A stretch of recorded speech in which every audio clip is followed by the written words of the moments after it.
नमस्कार दोस्तों, स्वागत है आपका मेरे चैनल गोविंद गोपाल में फिर से एक बार। दोस्तों इस वीडियो में हम कई अपडेट लेके आए हैं, बेसिक शिक्षा की हैं, माध्यमिक की भी हैं और शिक्षा मित्र से जुड़ी हुई अपडेट हैं। सब बताएंगे एक एक करके, लेकिन आपसे पहले रिक्वेस्ट ये है कि आप पहले चैनल को सब्सक्राइब जरूर कर लीजिएगा ताकि बेसिक शिक्षा और शिक्षा मित्र से जुड़ी अपडेट हम आपको देते रहें। वीडियो अच्छी लगे तो लाइक तो ज़रूर कीजिएगा।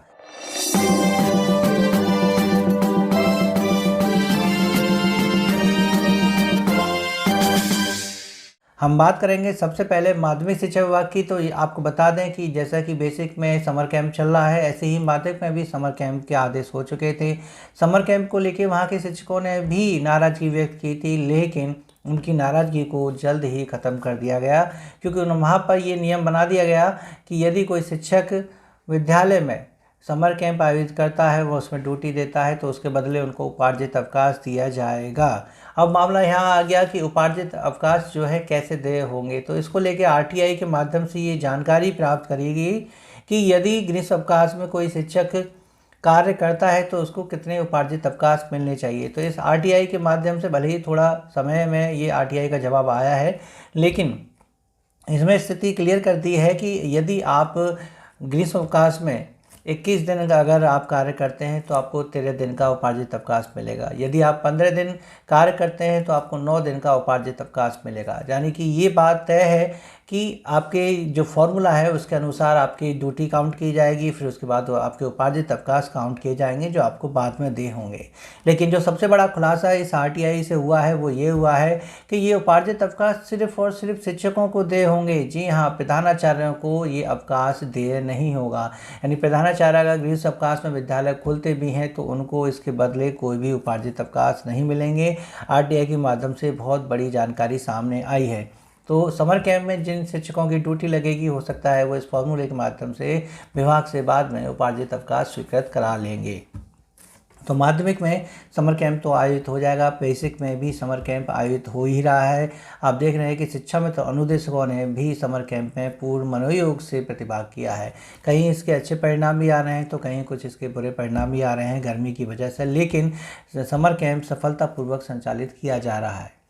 अब बात करें हम एक अगली अपडेट को लेके, वो आंगनबाड़ी को लेके है। प्रयागराज जिले से है। ये प्रयागराज जिले में भीषण गर्मी को देखते हुए आंगनबाड़ियों की छुट्टी 15 जून तक कर दी है। लेकिन ध्यान रखिए, आंगनबाड़ी में बच्चों की छुट्टी 15 जून तक कर दी गई है। आंगनबाड़ी कार्यकर्ती हों या सहायिका हों, वो लगातार वो कार्य करती रहेंगी जैसे कर रही हैं। यानी कि बच्चों को पढ़ाने के अतिरिक्त जो भी काम आंगनबाड़ी को दिए गए हैं, चाहे वो पल्स पोलियो को लेके हो, टीकाकरण को लेके हो, पोषाहार को लेके हो, सभी कार्य निरंतर चलते रहेंगे। उसमें कोई भी ढिलाई नहीं है।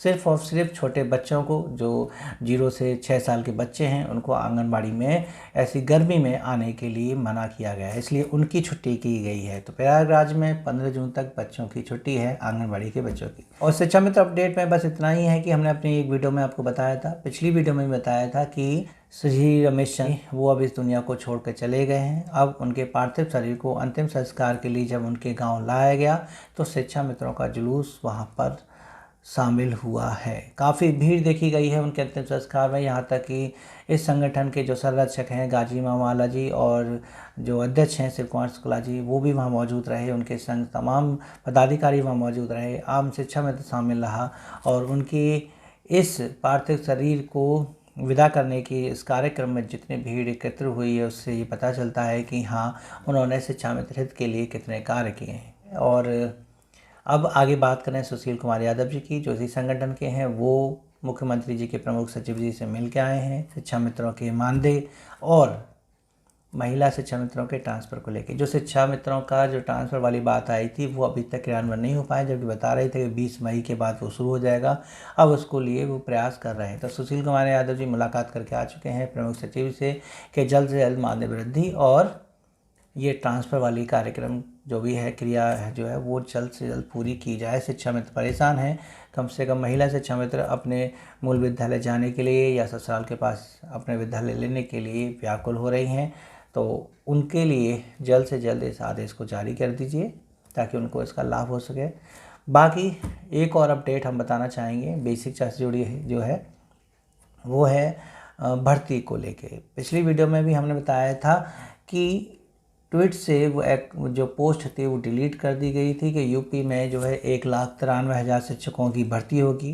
केंद्र के साथ जब पीएबी बैठक में एक रिपोर्ट सामने आई कि यूपी में 2 लाख पदों का लगभग रिक्त पद होने की वजह से भर्ती आ सकती है, लेकिन उसमें प्राइमरी के भी पद थे और माध्यमिक के भी पद थे। लेकिन प्राइमरी के 1,83,000 पदों पर जहां एक रिपोर्ट आई, एक पोस्ट आई कि इतने पदों पर भर्ती हो सकती है, वो शाम तक डिलीट हो गई और वहां पर उम्मीद हो गई कि अब ये भर्ती नहीं होगी।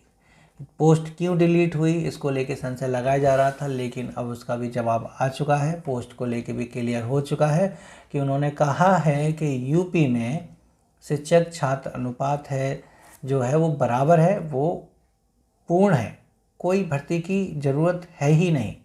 और यही अंदाज़ा लगाया जा रहा था। जैसा आप जानते हैं कि माननीय शिक्षा मंत्री जी ने सदन में कई बार कहा है कि यूपी में जो है शिक्षक छात्र अनुपात पूर्ण रूप से बना हुआ है, और जबकि केवल शिक्षक और छात्र का अनुपात लें तो ये रेशियो 29:1 का है, यानी एक शिक्षक 29 बच्चों पे है, जो कि मानक से थोड़ा सा और अतिरिक्त है, क्योंकि 30:1 होना चाहिए प्राइमरी में, जूनियर में 35:1 होना चाहिए। तो यहाँ 29:1 ऑलरेडी है जब शिक्षक हैं, और अगर उनमें शिक्षा में तो अनुदेशकों को शामिल कर लिया जाए तो ये रेशियो 22:1 तक पहुँच जाता है, जो कि बहुत ही ज़्यादा अतिरिक्त दिखाता है। इस हिसाब से उन्होंने स्पष्ट रूप से मना कर दिया कि प्राइमरी में, बेसिक में कोई भी जगह खाली नहीं है, फ़िलहाल कोई भर्ती नहीं होगी। ये एक बहुत बड़ा झटका है कि अब यूपी में कोई भर्ती नहीं होगी। वैसे तो विभाग मानता है कि मानक के अनुसार 69,000 पद रिक्त हैं, लेकिन लगातार नामांकन में हो रही गिरावट को लेके छात्र संख्या के अनुसार उन पद को भी एडजस्ट माना जा रहा है। यानी ये मान के चलिए कि यदि हर वर्ष परिषदीय विद्यालयों में नामांकन कम होता रहेगा तो भर्ती आने की संभावना शून्य होती चली जाएगी।